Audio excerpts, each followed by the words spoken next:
it was a historic election this past Saturday. Charles Djou took the special congressional election and is now going to Congress. He won over Ed Case and Colleen Hanabusa. And joining us this morning from the Hawaii Republican Party is Jonah Ka'auwai. And also we asked Dante Carpenter from the Democratic Party of Hawaii to come to an interview. He did agree, but is not showing up this morning. So Jonah, you are alone, and thank you so much for joining us this morning. I really appreciate it. Absolutely. So obviously historic. This is the first time a Republican being sent to Congress in 20 years. Why do you think Republicans won and the Democrats lost this election? Well, I think right now the message of fiscal responsibility and government accountability has been something that Charles has really been able to put out there, and the people have obviously responded in favor to that message.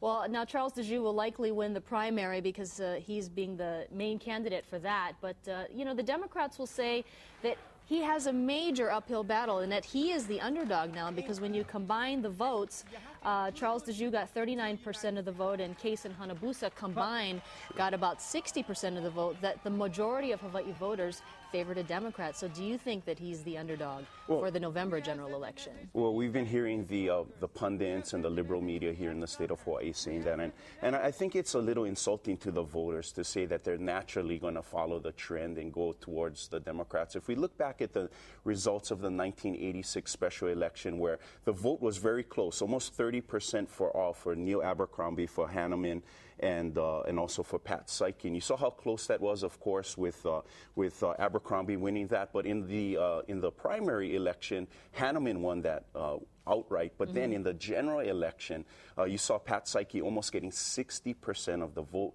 And then when you go back to what the statistics show us, and Charles Djou won 20 out of the 25 districts in this congressional district. So it looks very favorable. I guess we could spin it our way, where in January, Charles was at 17%. In May, Charles was at almost 40%. And then in November, he'll be at 60%. So you can look at spinning it any which way you are. We're focused on just getting our message out to the people of Hawaii and seeing Charles win in November. What was the message, do you think, that voters sent on Saturday? Well, I think it's that they sense that this is a time for change in the state of Hawaii, that union domination and special interest domination in the state of Hawaii its time has come and gone.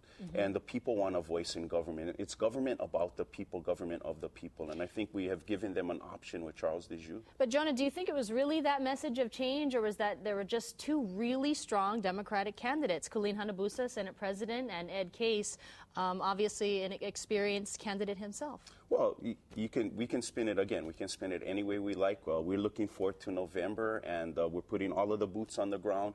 We made over 100,000 voter contacts, and we had over 1,000 volunteers and tens of thousands of volunteer hours. And those people are so excited right now, and they're looking forward to a win in November too. So let's get ready. All right, Jonah Ka'auwai, thank you so much for joining us. I really appreciate it. And again, we have to mention that Dante Carpenter, the head of the Democratic Party, was scheduled to be here for an interview as well with the two of us, but he did not show up.